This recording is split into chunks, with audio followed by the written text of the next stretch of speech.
பிதாவாகிய தேவனையும் ஆண்டவர் இயேசுவையும் அறிகிற அறிவினாலே கிருபையும் சமாதானமும் பெருகுவதாக.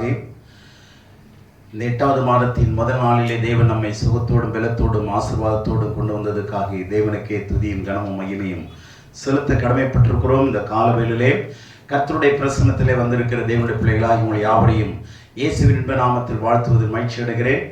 தேவனுடைய நாமம் வாழ்க. இன்றைக்கும் இந்த காலை தியானத்திற்கான வசனத்தை உங்களோடு கூட பகிர்ந்து கொள்ள விரும்புகிறேன். 2 ராஜாக்களின் புஸ்தகம் 5ஆம் அதிகாரம் 10ஆம் வசனம். 2 ராஜாக்கள் 2 Kings chapter 5 verse 10. அப்பொழுது எலிசா அவனிடத்தில் ஆள் அனுப்பி, நீ போய் யோர்தானில் 7 தரம் ஸ்நானம் பண்ணு, அப்பொழுது உன் மாமிசம் மாறி நீ சுத்தமாவாய் என்று சொல்ல சொன்னான். இந்த சம்பவம் ஒரு வித்தியாசமான ஒரு சம்பவம்.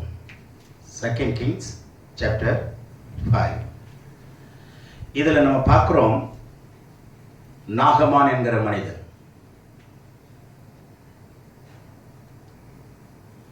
இவன் சீரியா தேசத்தான்.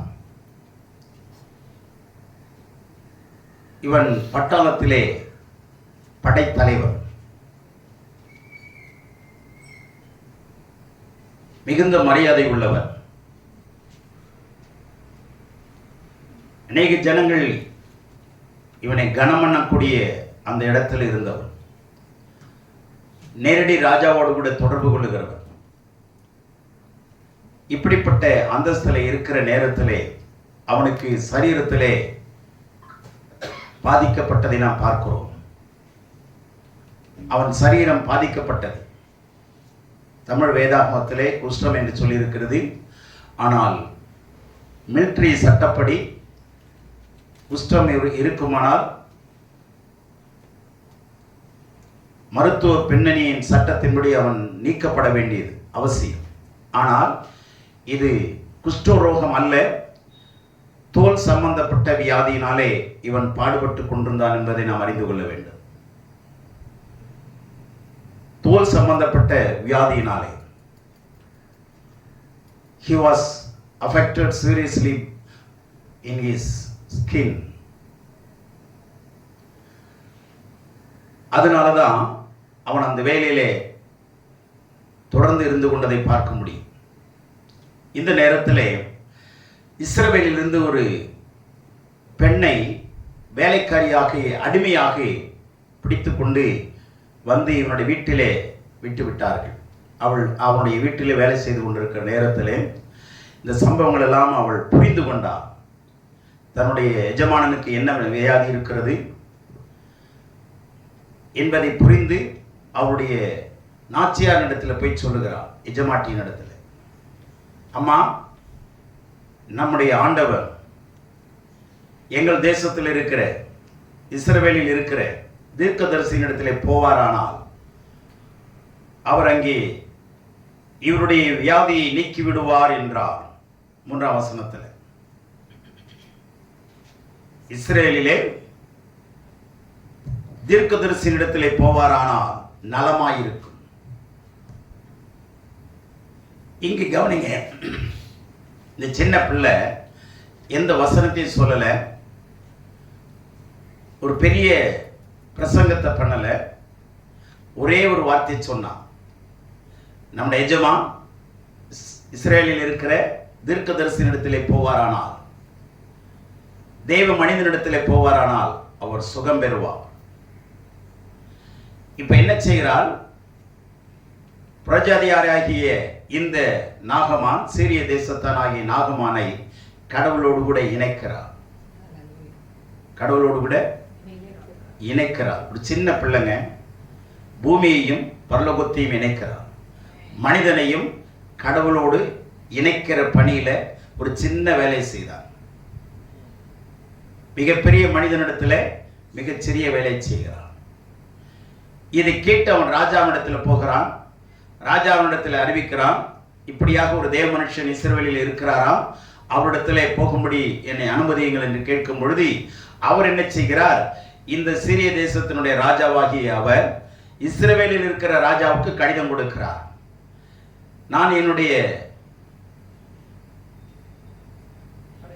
படைத்தலைவனை உன்னிடத்தில் அனுப்புகிறேன், இவனை சோமாக்கு என்று சொல்லி ராஜாவுக்கு அனுப்புகிறார். புரிந்து கொள்ளவில்லை. வியாதியை ராஜாவால் குணமாக்க முடியுமா? முடியாது. ஆனால் புரியாத நிலைமையில இந்த ராஜா என்ன செய்திருக்கணும்? யார் அந்த தேவ மனுஷன் கேட்டிருக்கணும். இல்லைன்னா ராஜா வழியாக அந்த தேவ மனுஷனத்தில் போய் சந்திக்கிறதுக்கு இவருக்கு வழிகாட்டி கொடுங்கள் என்று சொல்லியிருக்கலாம். டைரக்ட் ஹிம் அப்படின்னு சொல்லியிருக்கலாம். டைரக்ட் பண்ணுங்கன்னு சொல்லியிருக்கலாம். சொல்லலை, நேரடியாக ராஜாவுக்கு கொடுத்துட்டார். ராஜா அந்த கடிதத்தை படிச்சுட்டு, நான் தேவனா, எனக்கு ஏன் அந்த கடிதத்தை அனுப்புனேன்னு சொல்லி வஸ்திரங்களை கிழித்துக் கொள்ளுகிற சம்பவத்தை எலிசா கேள்விப்படுகிறார். தேவ மனுஷனாகிய எலிசா கேள்விப்பட்டு சொல்லுகிறார், அந்த மனிதனை என்னிடத்தில் அனுப்புங்கள், மனிதனை என்னிடத்திலே அனுப்புங்கள். இவர் என்ன செய்கிறார்? இப்பொழுது ரதத்திலே குதிரைகளோடும் ரதத்தோடும் போய் அவர் வாசலிலே நிற்கிறதை நாம் பார்க்க முடியும். ரதங்களோடும் குதிரைகளோடும் போய் நிற்கிறார். சீரியாவிலிருந்து இந்த சமாரியா தேசத்துக்கு ஏறத்தாழ 150 to 200 மைல் தூரங்க. கால்நடையாய் சென்றால் 10 நாட்கள் ஆகும். ஒரு நாளைக்கு 20 கிலோமீட்டர் 20 மைல் நடந்தால் ஏறத்தாழ 200 மைல் நடக்க முடியும். குதிரை பிரயாணத்தில் இருந்தால் 5 to 7 நாட்கள் பிரயாணிக்க வேண்டும். அவ்வளவு தூரங்க. இவ்வளவு தூரத்திலே இருக்கிற இந்த தேவ மனுஷனை சந்திக்க போய் அங்க வாசலில் நிற்கிறார். ஆனால் எலிசா தீர்க்கதரிசி தன்னுடைய வேலைக்காரனை கேயாசியை அனுப்பி என்ன சொல்லுகிறார்? இந்த 10ஆம் வசனத்தில் சொல்லுகிறார், அவனிடத்தில் ஆள் அனுப்பி நீ போய் யோர்தானில் 7 தரம் ஸ்நானம் பண்ணு. 7 தரம் ஸ்நானம் பண்ணு. 7 times, 7 முறை. 7 என்று சொன்னால் பென் ஏலோஹிம் அர்த்தம், தேவனுடைய குமாரன் அர்த்தம். எந்த இடத்துல? யோர்தான் நதியில்.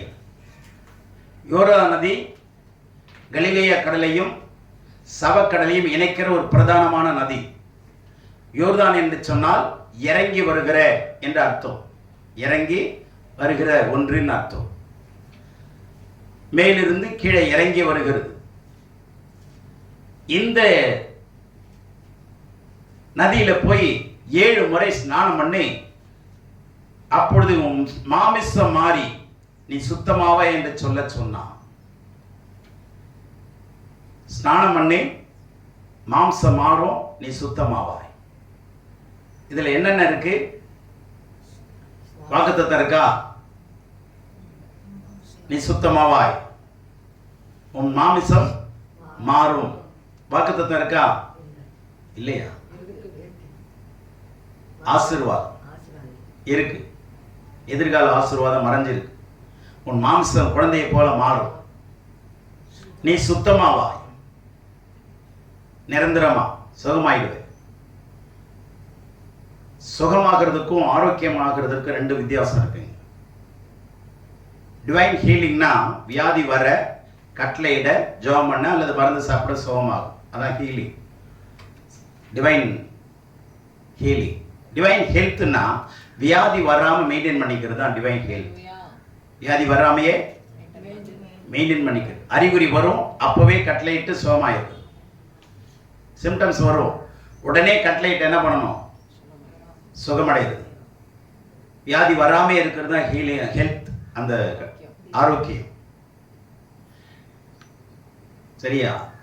ஆரோக்கியம்ங்கிறது என்னன்னா சிம்டம்ஸ் வரும், அப்பவே கடிந்து கொண்டு சுகத்தை பெற்றுக்கொள்வது ஆரோக்கியம். ஆனால் டிவைன் லைஃப்ங்கிறது ஆரோக்கியம் எப்பொழுதுமே தொடர்ந்து வியாதியே வராமல் ஆவிகளை நிறைந்து காத்து கொண்டிருப்பது தெய்வீக வாழ்க்கை. Divine healing, divine health and divine life. அந்தந்த வளர்ச்சிக்கு ஏற்றபடி நாம் வாழ முடியும் என்பதை வேதம் கற்றுக் கொடுக்கிறது. இந்த டிவைன் லைஃப்ல தான் பவுல் அப்போஸ்தலன் வாழ்ந்து கொண்டு வந்தார். தெய்வீக வாழ்க்கையில் அவர் எங்கேயுமே வியாதிப்பட்டு படுத்திருந்தார் என்று எங்குமே சொல்லப்படவில்லை. ஏறத்தாழ அவருடைய பிரயாண தூரம் வாழ்க்கையில நடந்தது 17,000 மைல் என்று வேத பண்டிதர்கள் சொல்லுகிறார். 17,400 மைல். மிகப்பெரிய மிஷனரியாகிய தேசத்தை, இங்கிலாந்து தேசத்தை அசைத்த தேவ மனிதனாகிய ஜான் வெஸ்லி ஒரு நாளைக்கு 400 மைல் குதிரையிலே பிரயாணம் பண்ணி சுவிசேஷத்தை அறிவித்தார் என்று சரித்திர குறிப்பு சொல்லுகிறது. ஒரு நாள் ஒன்றுக்கு 400 மைல். திருச்சியில் NCS ஜோசப் என்ற ஒரு தேவ மனுஷன் இருந்தார். ஒரு நாளைக்கு குறைந்தது 400 மைல் பிரயாணம் பண்ணுவார். அவரோடு கூட ஒரு நாள் நான் பிரயாணம் பண்ணியிருக்கிறேன். எனக்கு வீட்டுக்கும் அவருக்கும் ரொம்ப உறவு இருந்தது, தொடர்பு இருந்தது. அவர் மிகப்பெரிய ஒரு நல்ல ஒரு சுவிசேஷகர். பல கிராமங்களை, பல ஆயிரக்கணக்கான கிராமங்களை அசைத்த மனிதன். ஒரு கார் எடுத்துக்குவார், ஏறத்தாழ 400 கிலோமீட்டர் தொலைவில் உள்ள கிராமங்களை சந்திப்பார். எப்படி சந்திப்பார்? அவர் வருகிறார் என்று செய்தி மாத்திரம்தான் போவோம் அந்த ஊருக்கு, அந்த கிராமத்துக்கு. அந்த கிராமத்தை சுற்றி ஒரு 10,000 பேர் வருவாங்க. எப்போ நான் சொல்றது 1995 நாட்களில், இப்போ இல்லை, அப்போவே. எங்க நின்று பிரசங்கம் பண்ணுவார் தெரியுமா? அந்த ஊர்ல பிரதானமான கோயில் எதுவோ அது மேல நின்றுக்குவார். கோயில் மேல நின்றுக்குவாருங்க. கீழே ஜனங்கள் கூடுவாங்க. இதனால போலீஸ் ப்ரொடெக்ஷன் ஆட்டோமேட்டிக்காக கொடுத்துருவாங்க. தடையெல்லாம் யாரும் பண்ண மாட்டாங்க.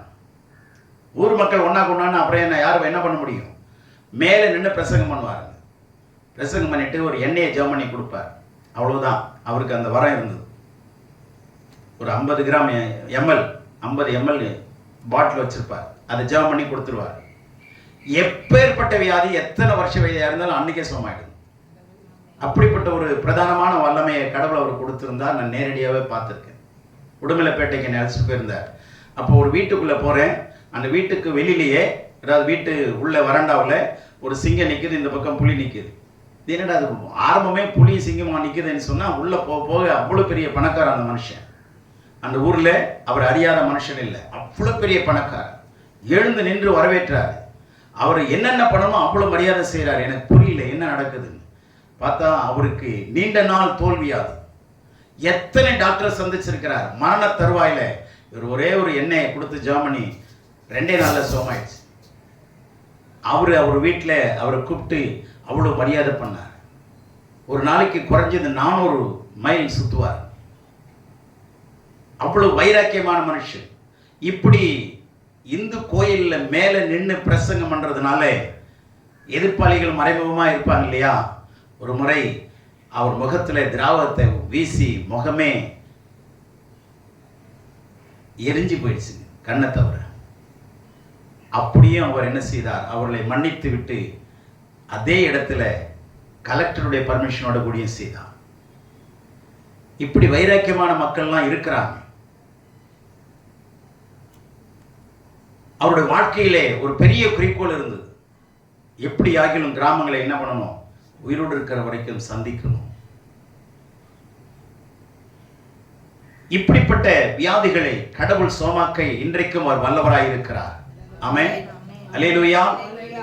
இப்போ அவன் குதிரைகளோடு போகிறான், வேலைக்காரர்களோடு போகிறான். போய் எலிசாவுடைய வாசலில் நிற்கிறான். எலிசா சொல்லுகிறான், நீ போ, யோர்தான்ல 7 முறை முழுகி நீ உன் மாம்சம் மாறும், நீ சுத்தமாவாய். ஆசீர்வாதம் இருக்கு, வாக்குத்தத்தங்கள் இருக்கு. ஆனா இவர் என்ன சொல்லிட்டாரு? 11ஆம் 12ஆம் வசனத்துல பாத்தீங்கன்னா, நாகமான் கடும் கோபம் கொண்டு he became furious.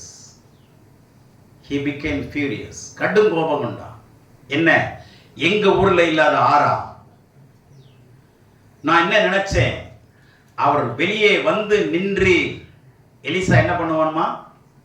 எலிசா என்ன பண்ணுமா? வெளியே வந்து நின்று தன் தேவனுடைய நாமத்தை தொழுது தன் கையினால் அந்த இடத்தை தடவி. எவ்வளவு கொழுப்பு இருக்கும் பாருங்க. அப்ப நான் யோசிச்சேன், இந்த தேவ மனுஷன் ஏன் எழுந்து வந்து வரவேற்கலன்னு நினைச்சேன். ஒரு ராஜாவுடைய படைத்தலைவன் வருகிறான். அந்த மனிதனை மனிதாபிமான முறையிலே கூட என்ன பண்ணணும்? வரவேற்று இருக்கணுமா இல்லையா? வீட்டுக்குள்ள கூப்பிடுறாலும் வாங்க சார், வணக்கம் சொல்லணுமா இல்லையா? வணக்கம் சொல்லணுமா இல்லையா? வந்தனம் சொல்லலாமா இல்லையா? மரியாதை கொடுக்கலாமா இல்லையா? இங்கே எல்லாம் வணக்கம்னு சொல்றோம், காலை வணக்கம்னு சொல்றோம். பரமக்குடி சைட்லலாம் போனீங்கன்னா வணக்கம் வருதுமா, வணக்கம் வருது அப்படி சொல்லுவோம். அவங்க கலாச்சாரம் அப்படி. இவங்க ஏதோ ஒன்று சொல்லி அது வரவேற்கலையேன்னு நான் யோசித்தேன். ஆனால் ஏன் வரவேற்கலைன்னா, இந்த மனுஷனுடைய இருதயத்தில் இருந்த அகந்தை, பெருமை. நான் யார் தெரியுமா? நான் எவ்வளோ பெரிய இடத்துலேருந்து வருகிறேன் தெரியுமா? என்னை எத்தனை பேர் எழுந்து நின்று கவனிப்பாங்க தெரியுமா? மரியாதை கொடுப்பாங்க தெரியுமாங்கிற அந்த சுய பெருமை அந்த மனுஷனுக்குள்ளே இருந்ததை அவர் அறிந்து கொண்டார். பெருமையுள்ளவர்களுக்கு கத்த எதிர்த்து நிற்கிறான். எவ்வளவு பெரிய மனுஷன் ஆயிரு, உன் பெருமை உன்னோட வச்சுக்கோ. அதனாலதான் ஏசாயா 60 சொல்றார், ராஜாக்கள் உன்னிடத்திலே நடந்து வருவார். ராஜாக்கள் உன்னிடத்தில் என்ன பண்ணுவாங்க? நடந்து வருவார்கள், நடந்து வருவார்கள். ஒரு நாள் நான் வீட்டுக்குள்ள வந்தேன். வீட்டுக்குள்ள வந்தா அண்ணா நகரில் மிகப்பெரிய கோடீஸ்வரங்க. அவர் பேரும் எபினேசர் தான். கிட்டத்தட்ட 6 அடி இருப்பார். நல்ல தேவ மனுஷன், பல பேருக்கு வேலை கொடுக்கிறவர், பல கம்பெனி வச்சு நடத்துறவர். அவர் பார்க்குறேன், காரை காணும். அண்ணே கார் எங்கன்னா? இல்லை உங்கள் வீட்டுக்கு சைக்கிளில் வரணும்னு வந்தேன் தம்பின்னு. சைக்கிளில் வரணும்னு நினச்சி தான் நான் வந்தேன். எல்லாரும் என்னை பார்த்து என்ன சொல்லிட்டாங்கன்னா, இந்த ஆள் தெருவுக்கு வந்துட்டார் பொழுது, சைக்கிளில் போகிறாரு அப்படின்னு பேசிக்கிறாங்க தம்பினாரு. ஜனங்க எப்படியெல்லாம் பேசுகிறாங்க பாருங்க. தேவனுடைய பிள்ளைகளே, நம்முடைய வீட்டுக்கு ராஜாக்கள் நடந்து வரணும். விசுவாசிங்க, விசுவாசிக்கிறீங்களா? இல்லை. ஏன்னா ராஜாதி ராஜா நம்மோடு கூட இருக்கிறார். நீ வேணா ராஜாவுடைய வேலைக்காரனா இருக்கலாம், ஆனா நான் ராஜாதி ராஜாவுடைய வேலைக்காரன்கிற மனசுல அந்த கருத்தை பதித்துக் கொள்ளுங்க. நாம் ராஜாதி ராஜாவுடைய வேலைக்காரன். ஆனா நீ ராஜாவுடைய வேலைக்காரன் தான். ஆனா நீ பணிவோட துணிவோட வரலாம், பணிவோட வரலாம். ஆனா எதோட வரக்கூடாது? எந்த பெருமையும் அகந்தையும் மனசுக்குள்ள இருக்கக்கூடாது. அந்த அகந்தையும் பெருமையோட இவன் வந்து நின்னா, இவர் என்ன யோசிச்சுட்டு வராரா? அவர் வந்து நின்று தொட்டு தேவனை தொட்டு சோமாக்கணும்னு நினைச்சேன். இவர் என்ன வாயில உள்ள இருந்துகிட்டே என்ன சொல்றாரு? போய் 7 தரம் முழுகினார். எங்க ஊர்ல என்னென்ன ஆறு இருக்குது? எங்க ஊர்ல அபானாங்கிற ஆறும் பர்பாரும் என்கிற ஆறு இருக்கு. அபானாங்கிறது என்னன்னா, எபினேசர்ங்கிற வார்த்தையினுடைய ஃபெமினைன் ஜெண்டர். எபன் அப்படிங்கிற வார்த்தையினுடைய பெண்பாலுடைய பேரு தான் இந்த அபானா. எபிரேயத்தில் அபானான்னு இருக்கு, ஆப்னான்னு இருக்கு. இங்க அபானா, அபானான்னு சொன்னா ஃபெமினைன் ஜெண்டர் ஆஃப் ஏபன். இந்த ஆறு ரெண்டும் பிரதானமான ஆறு. சிரியா தேசத்திலே ஓடுகிற பிரதானமான நதி. இந்த நதியெல்லாம் இருக்கு எங்க ஊர்ல. இதை நான் குளிக்க மாட்டேனா? நீ போய் உங்க ஊர்ல இருக்கிற ஆறுல குளிக்கலான்னு சொல்லியிருக்கலாம்ல. இவர் ஏன் உடம்பு நாறுது, ஆனா இவருக்கு அதிகாரம், வேஷம். எங்க ஊர்ல இல்லாத ஆறா? சரி அங்கேயே குளிச்சல, ஏன் சோமாவல? சுய புத்தியின் மேல் சாயாதே. ஏதும் சொல்லுகிறது, உன் சுய புத்தியின் மேலே சாராதே. பலத்தினாலும் அல்ல, பராக்கிரமத்தினாலும் அல்ல, பரிசுத்த ஆவியானவராலே ஆகும். தீர்க்கதரிசியை நம்புங்கள், அப்பொழுது சித்தி பெறுவீர்கள். தேவனை நம்புங்கள், அப்பொழுது நிலைப்படுவீர்கள். தேவனுடைய பிள்ளைகளையும், தேவனுடைய வார்த்தை இருக்கிற தேவனுடைய பிள்ளைகளை நம்புங்க. தேவனுடைய வார்த்தை இருக்கிற தேவ மனுஷனை நம்புங்க. தேவனை நம்புங்க. இது ரெண்டும் இல்லைன்னா பிரச்சனை. இப்படிதான் கேள்வி கேட்டுட்டு இருப்போம். எங்க ஊர்ல இல்லாதா? நான் யார் தெரியுமா? என் ஜாதி என்ன தெரியுமா? என் பெருமை என்ன தெரியுமா? என் குலம் என்ன தெரியுமா? என் கோத்திரம் என்ன தெரியுமான்னு சொல்லிட்டு உட்காந்துருப்போம். அந்த மாதிரி மைண்ட் செட்டோடு தான் வந்தார் இந்த நாகம்மா. ஆனா பக்கத்தில் இருக்கிற அவங்க கூட வந்த ஒரு வேலைக்காரன் சொல்றாரு, ஐயா ஆண்டவனே, பெரிய காரியத்தை சொன்னா நீ செஞ்சிருப்பல்ல, எளிமையான காரியத்தை தானே சொன்னாரு, அது செஞ்சுட்டு போயேன்றாங்க. சர்க்காஸ்டிக்கலாகவும் இருந்தது. இதை நீ செய்யறதுக்கு என்ன அவனுக்கு கஷ்டம்? அவர் போய் ஸ்நானம் பண்ணணும் தானே சொல்றாரு. குளிச்சுட்டு போ. பெரிய காரியத்தை சொன்னா செஞ்சிருப்பல்ல. நீ எத்தனை பொண்ணு எடுத்துட்டு வந்திருக்கிற, எவ்வளவு வெள்ளி எடுத்துட்டு வந்திருக்கிற, எவ்வளவு 10 மாற்று வஸ்திரத்தை எடுத்துட்டு வந்திருக்கிற. சிறிய தேசம் மிகப்பெரிய ஒரு தேசம், அது பெரிய தேசம். அங்கிருந்து கொண்டு வந்தல்ல, அதெல்லாம் கேட்டாரா? இல்ல போய் குளிச்சுட்டு போயா அப்படிங்கிற முறையில சொல்றாரு. சரி என்ன பண்ணி தொலைறது, செஞ்சுதான் பார்ப்போமே அப்படின்னு வரான்.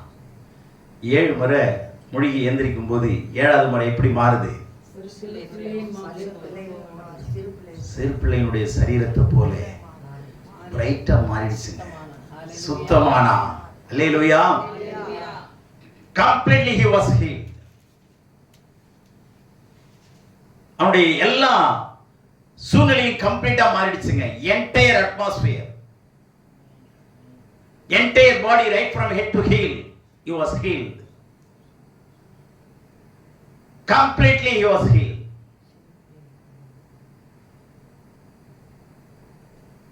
அவனுடைய ஆர்கன் முழுவதும் பலனடைஞ்சிருச்சு, சுகமடைஞ்சிருச்சு. சரீரத்தினுடைய அவயவங்கள் முழுவதும் சுகமடைஞ்சிருச்சு. தோல் மண்டலம் தாங்க மிகப்பெரிய ஆர்கன் மனுஷனத்துல. அது கம்ப்ளீட்டா சுகமாயிடுச்சு பாருங்க. கம்ப்ளீட்டா சுகமாயிடுச்சு. இப்போ இதுல என்ன நீதியை தெரிஞ்சுக்கணும்னா, இப்போ இந்த ஊழியக்காரன் சொன்னதை கேட்டு சுகமடைஞ்சானா, அல்லது தேவ மனுஷனாகிய எலிசா கொடுத்த வாக்குத்தத்தத்தை நம்பி சுகமடைஞ்சானா, இல்ல அவங்க ஊர்ல இல்லாத இந்த 2 ஆறுகளை தாண்டி யோர்தான்ல குளிச்சதுனால சுகமானானா, அல்லது 7 முறை முழுகி எழுந்ததுனால சுகமானானா? இருக்கிறதா நான் சொல்றேன், சொல்லுங்க. 7 முறை முழுகி எழுந்ததுனால சுகமானானா, அவர் ஊழியக்காரன் சொன்னதுனால சுகமானானா, இல்ல அவங்க ஊர்ல இல்லாத அந்த நிலைய ஆத்த விட்டுட்டு யோர்தான் நதியில முழுகி எழுந்ததுனால சுகமானானா?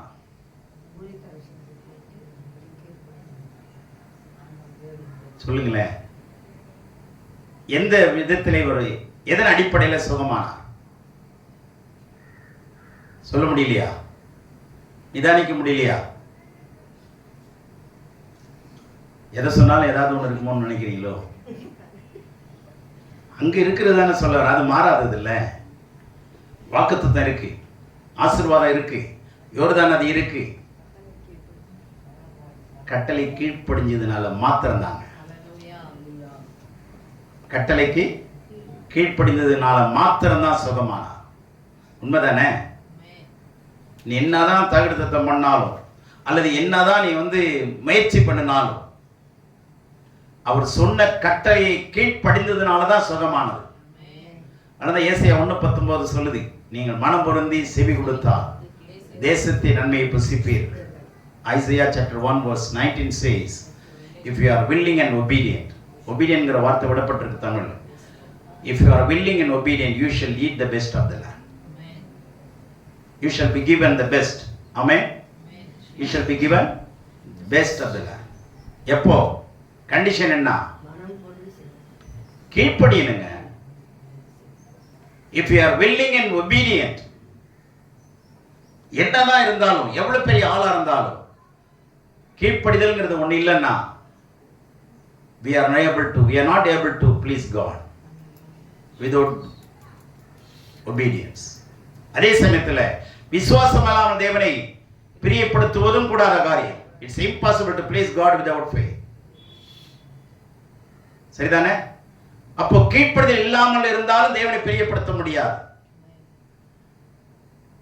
விசுவாசம் இருந்து கீழ்ப்படிதல் இருந்தா இல்லாம போனாலும் அங்கேயும் பிரச்சனை தான். கீழ்ப்படிந்து விசுவாசம் இல்லாம போனாலும் அங்கேயும் பிரச்சனை தான். அதனால நம்ம ரெண்டையுமே பேலன்ஸ் பண்ணணும். கீழ்ப்படிதல் இருக்கணும், விசுவாசம் இருக்கணும். அந்த விசுவாசம் எப்பொழுது வீணாகும்னா, faith without work is dead. கிரியில்லாத விசுவாசம் செத்தது. அந்த விசுவாசத்தில் என்ன இருக்கணும்? கிரியை இருக்கணும், உயிர் இருக்கணும். அந்த கிரியை தான் கீழ்ப்படுதல். அந்த கிரியை தான் கீழ்ப்படுதல். கிருபைக்கு கிரியை தேவையில்லை. கிருபைக்கு கிரியை தேவையில்லை. அதனாலதான் கிருபைங்கிற பாட்டை கட்டிட்டு நம்ம ஆளுங்க என்ன பண்றாங்க? ஆடுறாங்க. ஏன்னா கிரியை தேவையில்லை. விசுவாசம் வந்துருச்சுன்னா கிரியை இருக்கணும். ஆனா கிரியை செய்து நம்ம கீழ்ப்படிய முடியல. வேத வசனத்தை சொல்லிக் கொடுக்கலாம், வேத வசனத்தை நம்ம பிரசங்கிக்கலாம், என்ன வேணாலும் பண்ணலாம். அதான் கிருபை. ஆனா கிரியைங்கிறது we have to please God with our word and deed. Faith needs corresponding action. Faith needs always corresponding action. Corresponding action. சரியான ஒரு செயல் இல்லைன்னா கிரியை வேலை செய்யாது, விசுவாசம் வேலை செய்யாது. எந்த அளவுக்கு விசுவாசிக்கிறோமோ அந்த அளவுக்கு கிரியை இருக்கணும், ப்ரொபோர்ஷனேட்டா. Without work, faith is dead. விசுவாசம் இருந்தாலும் கீழ்ப்படிதல் இல்லை. அதனாலதான் நிறைய பேர் சுகம் அடைகிறது இல்லை, வியாதியிலே இருக்கிறது. காரணம் என்னன்னா, இது ரெண்டும் சரியில்லைன்னா கள்ளத்தராசு கர்த்தருக்கு அருவருப்பார். எப்பொழுதுமே ரெண்டு சைடு இருக்குங்க. உலகம், ஆவிக்குரிய உலகம், பிசாசு, தேவன், பரிசுத்தம், அசுத்தம். இந்த டூயல் ஆஸ்பெக்ட் நிறைய வேதத்தில். இருள், வெளிச்சம், சஞ்சலம், சந்தோஷம் இருந்துட்டே இருக்கும். ஆனா எந்த இடத்துல நம்ம நின்று கொண்டிருக்கிறோம்? நமக்கு பிரச்சனை இருக்கு, வியாதி இருக்கு, போராட்டம் இருக்கு, கஷ்டங்கள் இருக்கு, மனுஷனை தாக்கலாம். வியாதி இருக்கிறதுனால நான் பாவின்னு சொல்ல வரல, குறை உள்ளவர்னு சொல்ல வரல. உலகத்துல பலவிதமான சூழ்நிலை வியாதி வரலாம், போகலாம். ஆனால் தேவ மனுஷன் எப்படி இருக்க வேண்டும் என்று வேதம் சொல்லுகிறதை நாம் அறிந்து கொள்ள வேண்டும்.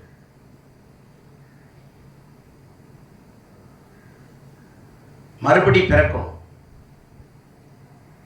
மறுபடி பிறக்கணும். ஆவியில மறுபடி பிறக்கணும், ஆத்மாவில புதுப்பிக்கப்பட வேண்டும். இது ரெண்டும் செய்யணுங்க.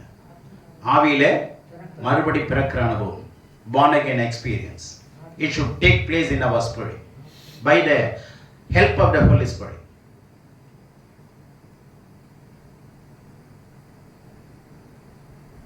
Rebirth experience, born again experience leads to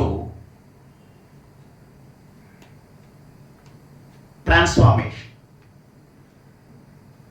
அது ஒரு பெரிய மாற்றத்துக்கு வழி நடத்தும். ஆவியிலே மறுபடி பிறக்கணும். ஆனா உலகத்துல என்ன சொல்றான்? சரீரத்தில் இன்னொரு பிறவி இருக்குதுன்னு சொல்றாங்க. சரி, போன பிறவி எதுல பிறந்தானே தெரியாதுன்றாங்க. சரி, அடுத்த பிறவி என்ன பிறக்க போறேன்னா அதுவும் தெரியாதுன்றாங்க.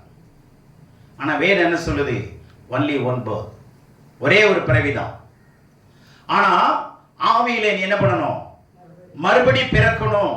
அப்படின்னு என்ன? நம்முடைய சிந்தனையில, நம்முடைய வாழ்க்கையிலே, நம்முடைய எல்லாவித செயல்களிலே ஆவியிலே பிறக்கணும். ஆத்மாவிலே புதுப்பிக்கப்பட வேண்டும். ரோமர் 12:2 சொல்லுது, mind has to be renewed according to the perfect will of God. Mind has to be renewed. Renewal of mind, very very important to every believer of the church. Renewal of mind. Mind has to be changed according to the perfect will of God. Hallelujah. Not permissive will of God. அனுமதிக்கப்பட்ட சித்தத்தில் அல்ல, பரிபூர்ண சித்தத்தின்படி நாம் நம்முடைய மனதை என்ன பண்ணணும்? புதிதாக்கப்பட வேண்டும், புதிதாக்க வேண்டும். அதனாலதான் 2 கொரிந்தியர் 4:16 சொல்லுது, புறமான மனுஷன் அழிந்தும் உள்ளான மனுஷன் நாளுக்கு நாள் என்ன பண்ணப்படணும்? புதிதாக்கப்பட வேண்டும். Day by day inner man has to be renewed. It's a gradual process, overnight process illa. All of a sudden we cannot obtain, we cannot gain. Very difficult. It's a gradual process. நாளுக்கு நாள் வளரணும், நாளுக்கு நாள் மனசு என்ன பண்ணணும்? புதுப்பிக்கணும்னா என்ன? சடங்குகள், சம்பிரதாயங்கள், நேரம் பார்க்கறது, காலம் பார்க்கறது, கிழமை பார்க்கறது, இது எல்லாத்தையும் விட்டு விலகி கடவுளுடைய சட்டங்களுக்கு கீழ்ப்படுகிறவர்களாக இருக்க வேண்டும், கட்டளைகளுக்கு கீழ்ப்படுகிறவர்களாக இருக்க வேண்டும். முழு வேதாகமும் கட்டளைக்குள்ளதாங்க மறைஞ்சிருக்கு, ஆசீர்வாதம் முழுவதும். ஆனா நம்ம ஆளுங்க வாக்குத்தத்தத்தை பிடிச்சிட்டு வாக்குத்தத்தின்படி கர்த்தர் ஆசீர்வதிப்பார் ஆசீர்வதிப்பார் ஆசீர்வதிப்பார்னு சொல்லி ஜனங்களை ஏமாற்றி கொண்டிருக்கிறார்கள். ஜனங்கள் ஏமாற்றப்பட்டு வருகிறார்கள். ஏனென்றால் வேதத்தில் எந்த ஒரு ஆசீர்வாதமும் எதிர்காலத்தில் இல்லை, சொல்லப்படவில்லை. கடவுளுடைய ஆசீர்வதிப்பார் பழைய ஏற்பாட்டில் இருக்கு, ஆனா புதிய ஏற்பாட்டில் ஆசீர்வதித்து இருக்கிறார், ஆசீர்வதித்து இருக்கிறார். பழைய ஏற்பாட்டில் ஏசாயாவில் குணமாகிறோம், we are healed. ஆனா இங்க என்ன சொல்லுது? நீங்கள் என் தழும்பினாலே சுகமாக்கப்பட்டு இருக்கிறீர்கள். ஏற்கனவே சுகமாக்கப்பட்டீர்கள். ஏன்னா ஆண்டவருக்கு எதிர்காலம் இல்லைங்க, அதனால வேதத்தில் எதிர்காலம் கிடையாது. நம்ம ஆளுங்க எதிர்காலத்தை வச்சியே பிரசங்கம் பண்றாங்க, எதிர்காலத்தை வச்சியே பிராமிஸ் கொடுத்துட்டே இருக்கிறாங்க. ஆனா ஆண்டவர் சொல்றாரு, நான் உங்களை ஏற்கனவே ஆசீர்வதிச்சிட்டேன். ஆபிரகாமின் ஆசீர்வாதம் உங்களுக்கு வந்துடும்னா, ஆபிரகாம் ஆசீர்வதிச்சதெல்லாம் உனக்கு தானே, நமக்கு தானே, நம்மளுக்கு தானே. அப்ப எல்லா ஆசீர்வாதத்தையும் ஆசீர்வதிச்சிட்டாரா இல்லையா? அப்போ நோ ஃபியூச்சர் ஃபார் காட். எபிரேயத்திலேயே எதிர்காலம் கிடையாதுங்க, எந்த சென்டென்ஸும் எதிர்காலத்தில் பார்க்க முடியாது. எபிரேயத்தில் ஆண்டவர் பேசுன அந்த மொழியிலே என்ன எந்த காலம் கிடையாது, எதிர்காலம் கிடையாது. ஏன்னா அவருடைய நேச்சர் இந்த அந்த மொழியில பார்க்கலாம், தெய்வீக சுபாவங்களை அவருடைய மொழியில பார்க்கலாம், அவருடைய வார்த்தையில பார்க்கலாம். அவருடைய சுபாவங்கள் அவருடைய வார்த்தையில வெளிப்படும், அவருடைய திட்டங்கள் அவருடைய நோக்கங்கள் அவருடைய கட்டளைகளில் வெளிப்படும். வாக்குத்தத்தம் இல்லைன்னு சொல்லல, வாக்குத்தத்தங்களை கடவுள் கொடுக்கிறார், இல்லைன்னு சொல்லல. ஆனா வாக்குத்தத்தத்தை எதன் அடிப்படையில கொண்டு போகணும்னா, கட்டளை கீழ்ப்படிஞ்சாதான் வாக்குத்தத்தம் நிறைவேறும். நான் எதையும் செய்ய மாட்டேன், நான் இப்படிதான் இருப்பேன் அப்படின்னு நீங்க உட்கார்ந்து இருந்தீங்கன்னா வாக்குத்தத்தம் நிறைவேறுமோ இல்லையோ, தேவனுடைய திட்டத்தை நம்ம நிறைவேற்றவே முடியாது. நீங்க நல்லா இருக்கலாம், சுகமா இருக்கலாம், அல்லது வாழ்ந்து இருக்கலாம், ஆனா கிறிஸ்துக்குள்ளே நாம என்ன பண்ண முடியாது, வாழ்ந்திருக்க முடியாது. கிறிஸ்துக்குள்ளே சகல ஆசீர்வாதங்களினால் உன்னதங்களின் ஆசீர்வாதம் உங்களை ஆசீர்வதித்து இருக்கிறார். ஆகவே ஆசீர்வாதங்கள் ஏற்கனவே சொல்லப்பட்ட ஒன்று, கொடுக்கப்பட்ட ஒன்று. ஆனா கட்டளைகளை நிறைவேற்ற ஒவ்வொரு நாளும் கடமைப்பட்டவர்களாக இருக்கிறோம். We have to fulfill the commandments of God every day, in every actions, in every moment, whatever we do, wherever we go, that has to be fulfilled based upon the obedience for the commandments of God. அது ரொம்ப முக்கியம். கட்டளைகளை கீழ்ப்படுகிறதாங்க கிறிஸ்தவனுக்கு ஒரு அழகுங்க. உலகத்தில் எல்லாருமே ஆசீர்வாதத்தை எதிர்பார்ப்பாங்க, தப்பு ஒன்றும் இல்லை. வாலிப பிள்ளைங்க அவங்க வயசுக்கு ஏற்றபடி எதிர்பார்ப்பாங்க, பெரியவங்க ஆசீர்வாதத்தை எதிர்பார்க்கறது தப்பு இல்லை.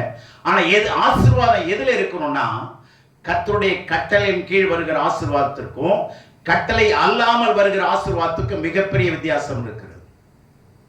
கர்த்தரின் ஆசீர்வாதமே அதனோட என்ன பண்ண மாட்டாரு. அப்போ கர்த்தர் இல்லாத ஆசீர்வாதம் இருக்கு. உலகம் கொடுக்கிற ஐஸ்வர்யம், பிசாசு கொடுக்கிற ஐஸ்வர்யம், நம்மளா தேடிக்கிற ஐஸ்வர்யம், இதுக்குள்ள என்ன இருக்கு? வேதனை இருக்கு. புரிந்து கொள்ளுங்கள். உலகத்தால் வருகிற ஆசீர்வாதம் இருக்கு, அதுக்குள்ள டேத் இருக்கு, சாபம் இருக்கு, வேதனை இருக்கு. கடவுள் கொடுக்கிற ஆசீர்வாதம் கொஞ்சமா இருந்தாலும் சரி, அதுக்குள்ள நிறைவான ஆசீர்வாதம், fullness of blessing. You can enjoy fullness of blessing. There will not be evil, there will not be a curse. இருக்காது, இருக்க முடியாது. ஆண்டவருடைய வார்த்தைக்குள்ள கட்டளைகள் எங்கெல்லாம் இருக்குதோ அதெல்லாம் நீங்க இவ்வாறு 28 அதிகாரத்தில் பாருங்க, 14:54 பிரிக்கலாம். என்னங்க 14:54? அங்க இருக்கிற அதிகாரத்தில் பிரிச்சு தான் சொல்றேன். எத்தனை ஆசீர்வாதம் இருக்கு, எத்தனை சாபங்கள் இருக்குன்னு எண்ணி பாருங்க. 54 ஏன் கொடுத்திருக்கு, 14 ஏன் கொடுத்திருக்கு. வேதவசனங்களை கணிச்சு படிச்சு அதுல கணக்கு போட்டு அல்லது எண்ணி பிரிச்சு படிச்சுப்பாங்க. பிரேக் பண்ணணும். வேதவசனங்களை பிரேக் பண்ணி பாருங்க, கட் பண்ணி பாருங்க, இணைச்சி பாருங்க, தேடி பாருங்க. இவ்வளவு செய்யணுங்க. சும்மா போற போக்கில் வசனத்தை நம்ம பாடல கர்த்தர் மேய்ப்பராய் இருக்கிறான் தாட்சி அடை. கர்த்தர் மேய்ப்பராய் இருக்கிறாருங்கிற வார்த்தைக்கு என்ன ஒரிஜினலா இருக்கு தெரியுமா? கர்த்தர் என்னுடைய மனவாளனா இருக்கிறார் தான் ஒரிஜினல் இன்டர்பிரேஷன். கர்த்தர் மேய்ப்பராய் இருக்கிறான் பயப்படன்னு சொல்றாருல, கடைசி வார்த்தை என்ன சொல்லுது? கர்த்தருடைய வீட்டிலே ஆரம்பிக்குதா? முடியுதா? ஆரம்பிக்கிறது என்ன சொல்லுது? கர்த்தர் மேய்க்கிறார்னு ஆரம்பிக்குது. முடியல என்ன சொல்றாரு? நான் கர்த்தருடைய வீட்டில் இருப்பேன்.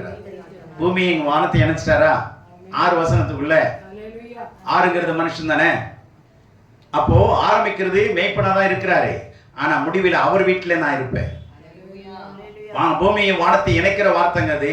அதுல எத்தனை விதமான ஆசீர்வாதம் இருக்கு தெரியுமா? அந்த 6 வசனத்துல நம்ம அந்த மாதிரி நிதானிச்சு படிக்கிறது இல்லை. ஆகவே இந்த நாகமான் மிகப்பெரிய அந்தஸ்துல இருந்தவன், பதவியில் இருந்தவன், மரியாதைக்குரிய மனிதன், கனத்துக்குரிய மனிதன். ஆனால் ஒரு வார்த்தையை கீழ்ப்படுகிறதுக்கு எத்தனை பேரு அவனை என்ன பண்ண வேண்டியது இருக்கு? சர்ச்சுக்கு வாங்க, ஒழுங்கா வாங்க, சத்தியத்தை கேளுங்க, நேரத்துக்கு வாங்க, நேரத்துக்கு வாங்க. ஏன் இன்னைக்கு 1ஆம் தேதி வரத்துக்கு எத்தனை பேருக்கு வர முடியல? ஃப்ளைட் ஏறி வர போறாங்களா? ஞாயிற்றுக்கிழமை வர முடியுது இல்லை? அப்போ ஏன் 1ஆம் தேதி வர முடியல? அவங்கவுங்க ஆத்மாவை அவங்கவுங்க தாங்க ஃபீட் பண்ணணும். நல்லா புரிஞ்சுங்க. அவங்கவுங்க ஆத்மாவை அவங்கவுங்க தான் வளர்க்கணும். இது நம்முடைய தலையாய கடமை. ஒருத்தர் ஜெபம் பண்ணிட்டு போனால், ஜெபத்துக்கு போயிட்டா குடும்பத்துக்கு ஆசீர்வாதம் வராது, எல்லாரும் வரணும். இஸ்ரவேல் ஒருத்தனாவது வீட்டில் இருப்பாங்களா? எக்காலம் ஊதுனா, ஆசாரியன் ஊதிட்டான்னா எல்லாருமே என்ன பண்ணுவாங்க? ஒருத்த கூட பாளையத்தில் இருக்க மாட்டாங்க, ஒருத்த கூட இருக்கக்கூடாது. எல்லாரும் வந்து எங்க வந்து ஆகணும்? ஆசரிப்பு கூடார வாசலுக்கு வந்து ஆகணும். அந்த எக்கால சத்தம் ஊதுறாங்க பாத்தீங்களா? அந்த ஆசாரியன் எக்கால சத்தத்தை ஊதுறதை கேட்கிறவன் சுகமாயிடுவாங்க. எக்கால ஊதுற சத்தத்தை கேட்கும் போதே என்ன ஆயிடுவான்? நல்ல கவனிங்க. அதனாலதான் 1999 நினைக்கிறேன், சேட்பட்டு காலேஜில் பெரிய திடல் அது. அந்த திடல்ல இவரை கொண்டுட்டாங்க இல்லையா, எரிச்சிட்டாங்க இல்லையா, 3 பிள்ளைங்களோட ஸ்டேட் பிள்ளைங்க. அவங்களுக்கு அஞ்சலி செலுத்துறதுக்காக கவர்மெண்ட் உத்தரவோடு கூட அந்த பெரிய பிரதான திடல்ல கூட்டம் நடத்தும் போது ஒரு யூதன் ஆசாரியன் அந்த எக்காலத்தை எடுத்துட்டு வந்து ஊதினார். எத்தனை பேர் பார்த்தீங்கன்னு தெரியாது. அந்த எக்காலத்தை எடுத்துட்டு வந்து ஊதினார். அப்படி சொன்னார், நாங்கள் ஊதும் போது நீங்க எத்தனை பேர் நீங்க விசுவாசிக்கிறீங்களோ சுகமாவீங்கன்னு சொன்னார். தேவனுடைய பிள்ளைகளே, இப்படிப்பட்ட விசுவாசம்லாம் கடவுள் நமக்கு கொடுத்திருக்கிறார் வேதத்தில். ஆகவே உற்சாகம் உள்ளவர்களாய் இருக்கிறவர்கள் ஆசீர்வதிக்கப்படுவார்கள். அசதியா இருக்கிறவர்களை பிசாசு பயன்படுத்த முடியாது, தேவனும் பயன்படுத்த முடியாது. சோம்பேறிகளை கர்த்தர் பயன்படுத்த மாட்டார், பிசாசும் பயன்படுத்த மாட்டான். ஏன்னா பிசாசு சோம்பேறி கிடையாது. சோம்பேறித்தனம் அவனுடைய சரக்குல ஒண்ணு. ஆனா அவன் சோம்பேறி கிடையாது. மிகுந்த கோபத்தோடு அவன் சுற்றி திரிகிறான்.